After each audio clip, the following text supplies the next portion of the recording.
गरीबी जब सपनों को निगल जाती है और घर का क्लेश जब उम्मीदों को चीर देता है और जब हालात इंसान का हौसला चकनाचूर कर देते हैं तो नतीजा सामने आता है, वो भी एक खौफनाक त्रसदी की तरह। बागपत में मां ने अपनी 3 मासूम बेटियों का गला दबाकर कत्ल कर दिया और फिर खुद भी पंखे से झूल गई। कारण बेटियों को पढ़ाने की जिद और गरीबी की जकड़न। रिपोर्ट देखिए और समझिए कि पूरा मामला क्या था।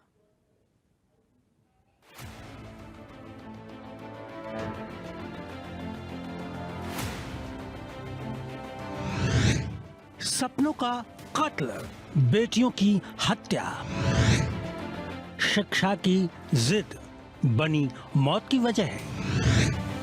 3 मासूमों की बलि, मां ने खुद भी दी जान।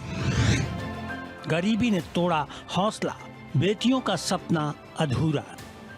बागपत का टिकरी गांव, मंगलवार की देर रात का खौफनाक मंजर, जहां एक मां बनी अपने ही बच्चों की कातिल और फिर खुद मौत को गले लगा लिया। कैमरे पर जो तस्वीरें हैं वो किसी को भी अंदर तक हिला देंगी। 29 साल की तेज कुमारी अपनी 3 बेटियों की हत्यारिन भी और शिकार भी। मां के हाथों मासूम बच्चियों का दम घुट गया और फिर मां ने खुद की भी सांसें रोक ली। तेज कुमारी पिछले 15 सालों से विकास नाम के शख्स के साथ रह रही थी। विकास टूरिस्ट बस का ड्राइवर था। आमदनी कम, जिम्मेदारियां ज्यादा और सपने उससे भी बड़े। तेज कुमारी का सबसे बड़ा सपना था बेटियों को पढ़ाना, उन्हें गांव से निकालकर शहर के अच्छे स्कूलों में दाखिला दिलाना। लेकिन यही सपना धीरे धीरे घर की कलह में बदल गया। पति विकास चाहता था कि बेटियां गांव में ही पढ़ें, खर्चा संभल नहीं रहा था, लेकिन तेज कुमारी अड़ी रही, मेरी बेटियां शहर में पढ़ेंगी। यहीं से विवाद बढ़ता चला गया और पिछले 24 घंटे से पति पत्नी के बीच बातचीत भी बंद हो गई। मंगलवार देर रात जब विकास घर के बाहर सो रहा था, उसी दौरान घर के भीतर खौफनाक खेल खेला गया। पहले 7 साल की गुंजन, फिर 2 साल की किट्टू और आखिरी में 5 महीने की मासूम मीरा। तीनों की गर्दन मां ने चुनरी से कस दी। तीनों मासूमों की सांसें थम गई। इसके बाद तेज कुमारी ने जिस चुनरी से अपने तीनों बेटियों का कत्ल किया, उसी का फंदा बनाकर खुद भी पंखे से झूलकर जान दे दी। ये मकान है विकास सनोप गजय सिंह का है। इसकी पहली शादी हुई थी, वह पत्नी अपने घर चली गई, उसका एक बच्ची हुई थी। फिर 7 साल पहले फिर एक कोर्ट मैरिज कर ली, उससे 2 लड़की होगी इसका। और इसका जो है आज बेचारा टूरिस्ट बस चला गया विकास दिल्ली से, तो आज गांव में था, जो है खाना खा कर सो रहा था। इसकी पत्नी ने 3 बच्चे वो भीतर अंदर बढ़ गए, चुन्नी से तीनों बच्चों को मार दिया तड़ा लगा के अंदर। फिर आपको भी पंखे में लटक कर फांसी लगा के जान दे दी।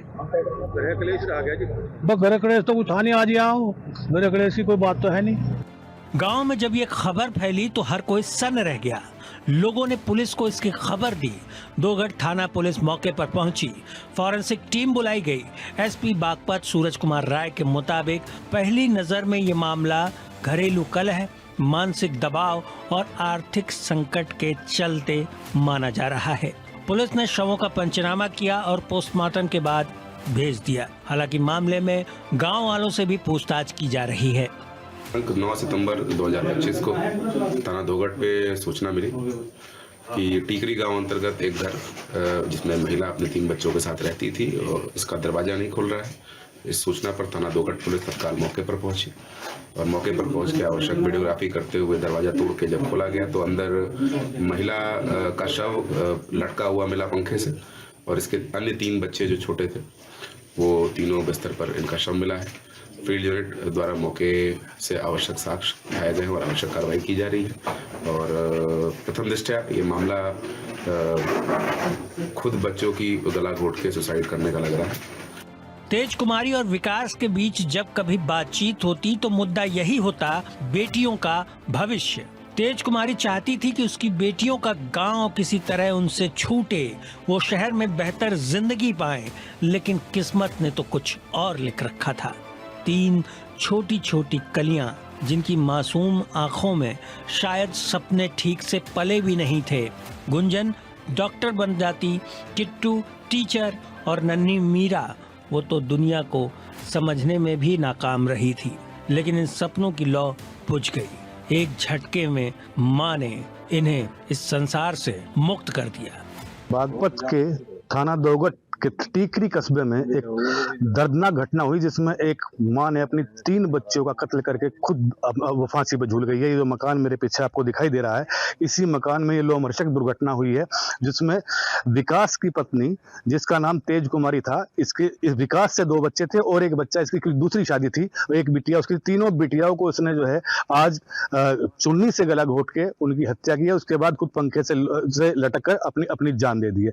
हालांकि गृह कलेश इस तमाम बड़ी घटना का, जो दुर्घटना का जो कारण बताया जा रहा है, वो गृह कलेश बताया जा रहा है। लेकिन फिलहाल पुलिस की जांच जारी है। पुलिस की जांच में ही पता लगेगा कि क्या कारण रहा कि 3 बच्चों की हत्या करने की जरूरत एक मां को आन पड़ी। ये घटना सिर्फ एक परिवार की त्रासदी नहीं, बल्कि समाज के उस कड़वी सच्चाई को भी बताती है, जहां बेटियों को पढ़ाने की चाहत गरीबी और कलह के बोझ तले दब जाती है। 3 मासूमों का कत्ल और एक मां की खुदकुशी कई सवाल इस समाज के सामने छोड़कर गई है। क्या सपनों के लिए लड़ने वाली मां हार गई या हालात जीत गए? बागपत से इंडिया न्यूज के लिए विवेक कौशिक की रिपोर्ट। अगर बात की जाए कानपुर की, तो कानपुर के नौबस्ता से निकली ये वारदात पूरे शहर को झकझोर दी है और हिला कर रख दिया है। अस्पताल की कैंटीन की अगर बात की जाए तो वहां पर एक संचालक था, बच्चियों की जिंदगी के साथ वो खेल रहा था।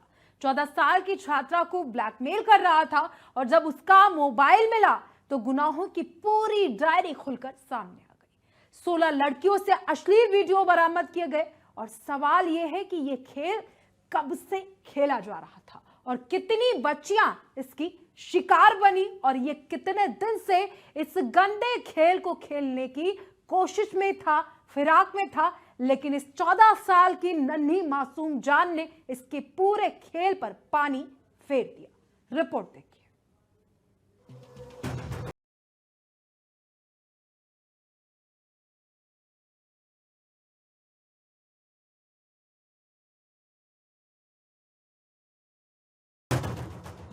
दरिंदगी का सौदागर, काला सच अब उजागर। काम अस्पताल की कैंटीन चलाना, मकसद मासूमों को शिकार बनाना। धमकी देकर ब्लैकमेलिंग का खेल, धंधे में न जाने किस किस का मेल। पीड़ित ने मदद की गुहार लगाई, तब जाकर पुलिस हरकत में आई। कानपुर के नौबस्ता की गलियों में छिपा था दरिंदगी का सौदागर, नाम केशव उत्तम। काम अस्पताल की कैंटीन चलाना, लेकिन असली काम मासूम बच्चियों के सपनों की तिजोरी लूटना। उसने न सिर्फ 14 साल की 8वीं क्लास की छात्रा को निशाना बनाया, उसका पीछा किया, तंग किया, बल्कि मौका पाकर उसका वीडियो भी बना लिया। फिर उसी वीडियो को वायरल करने की धमकी देकर शुरू हुआ ब्लैकमेलिंग का खेल। जब बेटी ने घर पर अपनी चुप्पी तोड़ी तो परिजनों का गुस्सा फूट पड़ा। आरोपी को पकड़ा गया, पिटाई हुई और उसका मोबाइल छीन लिया गया। लेकिन मोबाइल का राज सामने आया तो सबके होश उड़ गए।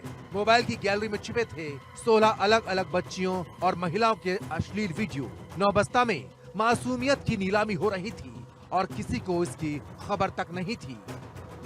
आरोपी बेटी को लगातार परेशान करता था, धमकी देता था, वीडियो वायरल कर दूंगा ये कहता था। और जब पकड़ा तो मोबाइल में और भी लड़कियों के वीडियो निकले, जिससे इलाके में हड़कंप मच गया। आरोपी मौके से फरार हो गया। पुलिस हरकत में आई और नौबस्ता थाने में एफआईआर दर्ज की गई। पॉक्सो एक्ट से लेकर छेड़खानी और मारपीट की धाराएं लगाई गई है। थाना नौबस्ता पर एक पीड़िता के परिजनों ने इस आशय की एक तहरीर दी कि उनकी पुत्री जब स्कूल जा रही थी तो पास के ही एक हॉस्पिटल में काम करने वाले केशव उत्तम नामक व्यक्ति ने उसके साथ छेड़खानी की। इस सूचना पर थाना नौबस्ता पर छेड़खानी एवं पॉक्सो एक्ट की धाराओं में अभियोग दर्ज कर लिया गया है। अभियुक्त के घर पर दबिश दी गई, अभियुक्त तो वहाँ से फरार हो गया। एक मोबाइल मिला है जिसमें कुछ अश्लील चैट, वीडियो और पिक्चर्स उसमें मौजूद हैं, जिसका परीक्षण कराया जा रहा है। इसमें जो दर्ज अभियोग किया गया है उसके आधार पर इसमें शीघ्र ही अभियुक्त की गिरफ्तारी की जाएगी। अभियुक्त की गिरफ्तारी के लिए 4 टीमें लगाई गई हैं और इसमें गिरफ्तारी करा करके अभियुक्त के विरुद्ध कठोर विधिक कार्रवाई की जाएगी। आरोपी के खिलाफ मुकदमा दर्ज कर लिया गया है। मोबाइल से कई वीडियो और कॉल रिकॉर्डिंग्स मिली हैं। बाकी पीड़िताओं की पहचान की जा रही है, लेकिन कहानी यहीं खत्म नहीं होती। आरोपी के मोबाइल में मिली कॉल रिकॉर्डिंग ने नए राज खोले। कॉल्स में लड़कियों और महिलाओं की डिमांड की बातें थीं। शक है कि ये सिर्फ ब्लैकमेलिंग नहीं बल्कि सेक्स रैकेट का हिस्सा है। तो कक्षा 8 में पढ़ने वाली नाबालिग लड़की के साथ पहले उसको बहला फुसला कर करी एक शख्स ने दोस्ती, उसके बाद करी शर्मनाक हरकत, बनाया उसका अश्लील वीडियो, किया ब्लैकमेल। जब इस बच्ची ने इस पूरी घटना की जानकारी अपने पिता को दी तो चौंकाने वाला मामला सामने आया। मामला है कानपुर शहर के नौबस्ता थाना क्षेत्र का, जहां एक आरोपी शख्स जिसकी मैं बात कर रही हूं, ये उसका नाम केशव उत्तम है, फतेहपुर के जहानाबाद का रहने वाला है। अस्पताल कर्मी है। नौबस्ता ही थाना क्षेत्र में यह हॉस्पिटल है। एक लड़की बच्ची जो छोटी कक्षा 8 में पढ़ती है, उसको बहला फुसला कर उसने दोस्ती करी।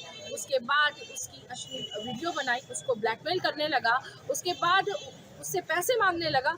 जब उस लड़की ने परेशान होकर अपने पिता से इसकी शिकायत करी तो उसके पिता ने को ये शख्स उसी शाम जिस दिन उसने शिकायत करी एक चौराहे पर मिल गया। वहाँ उसके पिता से हाथापाई हो गई।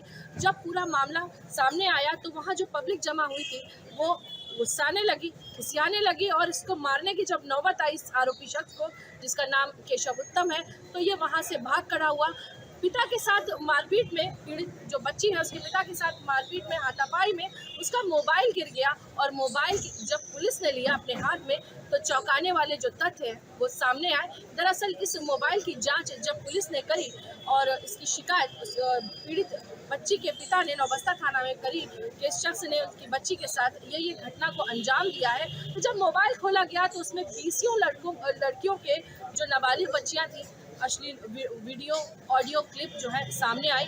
जो बच्ची के पिता ने, जो पीड़ित बच्ची है, उसकी शिकायत के आधार पर 500 एक्ट समेत तमाम गंभीर धाराओं में जो है मामला दर्ज कर लिया है। हालांकि पुलिस का इस मामले को लेकर कहना है कि ये एक शख्स नहीं है, इसके पीछे कोई बड़ा सेक्स रैकेट भी काम कर सकता है जो इस तरीके से काम करता हो, जो बच्चियों को बहला फुसला कर उनसे दोस्ती करता हो और उसके बाद में यही ऑडियो वीडियो बनवा कर उनको ब्लैकमेल करके कहीं लोगों को सर्व कर रहा हो। कैमरा पर्सन सौरभ हैवंशी के साथ जेबा Khan, India news Kanpur. Police अब उन लड़कियों और महिलाओं तक पहुंचने की कोशिश कर रही है जिनके वीडियो आरोपी के पास मिले। अतिरिक्त एफआईआर दर्ज करने की तैयारी है। आरोपी को पकड़ने के लिए लगातार छापेमारी की जा रही है। सोचिए, अस्पताल की कैंटीन से बच्चियों के बचपन का सौदा हो रहा था। जहां लोग इलाज की उम्मीद लेकर आते हैं, वहीं से जिंदगी को तबाह करने वाला खेल खेला जा रहा था। नौबस्ता का ये मामला समाज के लिए खौफनाक आईना है। एक अस्पताल कैंटीन का मालिक और मोबाइल में कैद मासूमियत की चीखें। 16 बच्चों की इज्जत लूटने वाला दरिंदा अभी फरार है। लेकिन सबसे बड़ा सवाल ये है कि कब तक मासूमियत ऐसे हवानों के हाथों बर्बाद होती रहेगी। Bureau report, India news.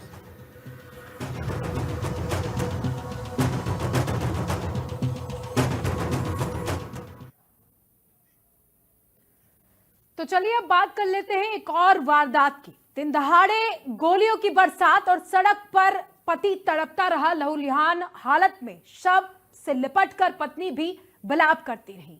Jhansi में बदले की गोलियों ने एक बार फिर से एक घर का चिराग बुझा दिया, या फिर यूं कहे कि गोलियों की गूंज ने झांसी की सड़कों पर पूरी तरीके से सन्नाटा ला दिया और पत्नी की चीखों ने इंसानियत को रुला दिया। वही पत्नी की आंसुओं से लथपथ बयान भी सामने आया। रंजिश की आग ने मेरा सब कुछ छीन लिया।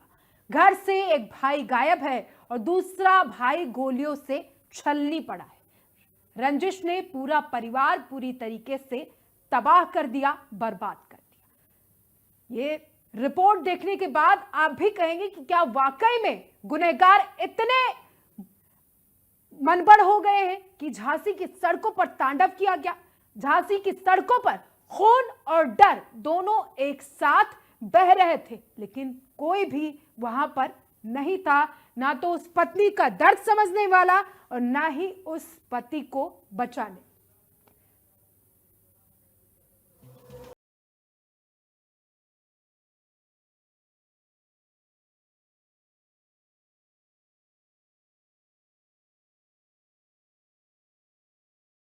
शख्स किस्मत ने वसूली मौत की कीमत। गोलियों की गूंज से दहला झांसी, चीखों ने इंसानियत को रुला दिया। पुरानी रंजिश का खेल, आरोपियों की तलाश जारी। यूपी के झांसी जिले के भोजला गांव में सोमवार को दोपहर बाद का वक्त अरविंद यादव अपनी पत्नी संगीता के साथ बैंक से लौट रहे थे।